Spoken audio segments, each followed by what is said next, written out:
John, since Valentine's Day is coming up, I was wondering if you could tell me the history behind it. Of course, no problem. So where do Valentine's Day come from? Many people think that it's just one of those American holidays that we just partake in.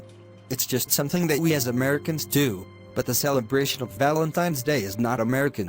Others like to believe that it's a Christian holiday because it was named after a Christian saint by the Roman Catholic Church, but the truth is that Valentine's Day was made by the Roman Catholic Church to Christianize this pagan celebration of Lupercalia.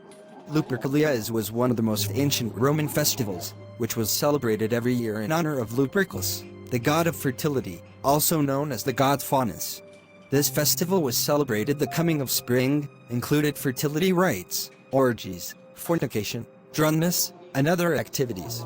Lupercalia was a fertility festival dedicated to Faunus, as well as to the founders of Rome, Romulus and Remus.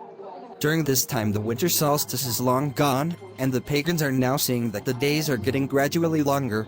This was one of the most important fertility festivals for pagans. The festival was held on the 15th of February in the Lupercal, where Romulus and Remus were said to have been nurtured by the she-wolf.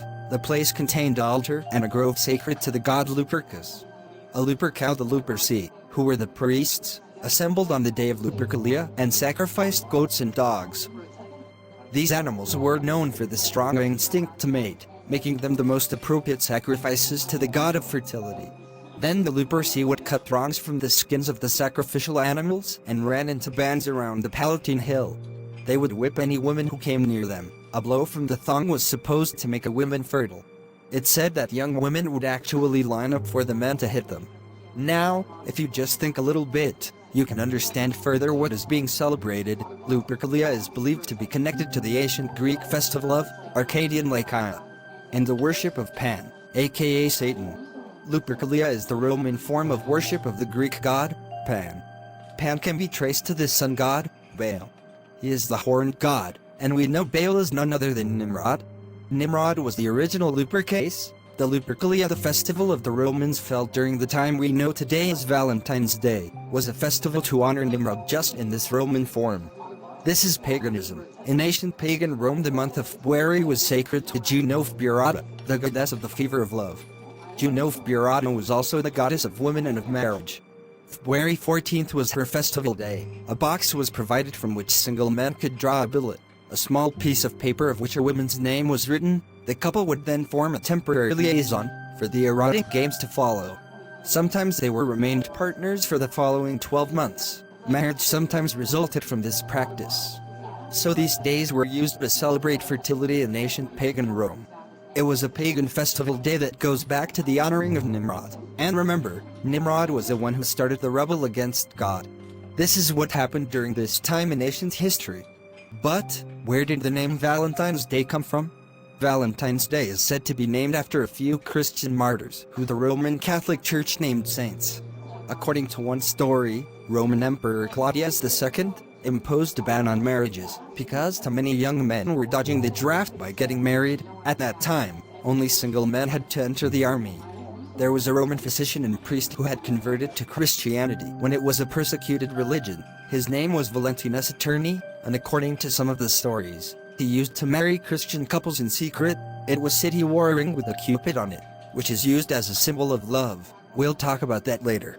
The ring helped soldiers recognize him. When he was exposed, he was imprisoned, tortured and beheaded. Later he became a martyr and the patron saint of true love and marriages.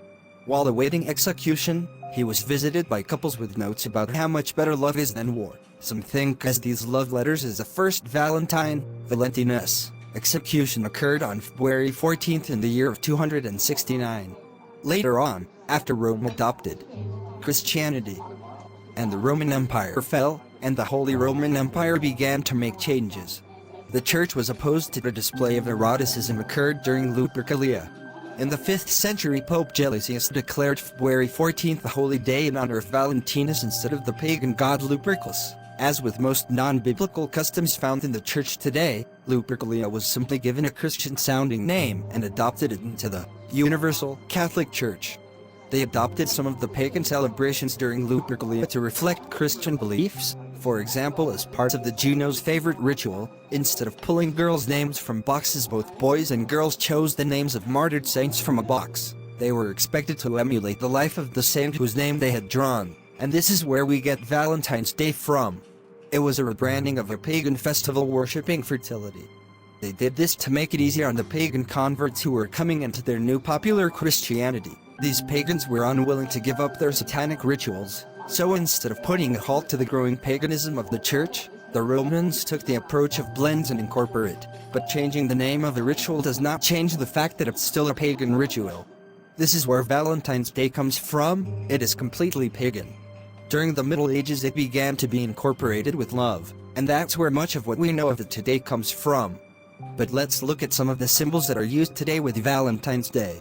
The red rose. You think this flower was just chosen because it's beautiful? Not at all. Venus was a Roman goddess of beauty, love, fertility. She was the Roman equivalent to the Greek goddess Aphrodite. Venus is the mother of Cupid. Her favorite flower was the red rose, which then associated the red rose with love. Because Valentine's Day became associated with love, in honor of the pagan goddess Venus or Aphrodite, the goddess of love, red roses became synonymous with Valentine's Day. Just remember, if you look up most customs of today, you will often find the pagan god in connection with it. Cupid. Most people don't know this because he's often portrayed as a little baby boy, but Cupid is a pagan god. Like I said earlier, his mother was the goddess Venus. He is the counterpart of the Greek god, Eros. According to the myth, Cupid was the son of Mercury and Venus. Mercury was the messenger of the gods, Venus the goddess of love and fertility. Wow! Cupid often appeared as a winged infant, carrying a bow and a quiver of arrows. Legend has it that Cupid shoots magical arrows at both gods and humans. By piercing their heart with an arrow, he causes individuals to fall in love. This is why you always see a heart with an arrow. It's a representation of the pagan god, Cupid. He is portrayed today as a cute baby, with bow and arrow ready to shoot people and affect them with pangs of love. But he is an ancient pagan god. He's not just a little cute baby with an arrow. When you reference anything with him, you are participating in pagan beliefs. This is why he's associated with Valentine's Day, because it's a pagan holiday. The Bible says in Jeremiah 10 verse 2, it says, "Learn not the way of the heathen." As Christians we are to be separate from this world, but if we keep on celebrating these pagan holidays, we are no different than people that do not know God. Wow! As Christians we really need to know what we are celebrating. We cannot always be ignorant, and do not look behind these things. Thanks for telling me the truth about this holiday. You're welcome. Thanks for watching. Comment down below what you learned from this video. Bye.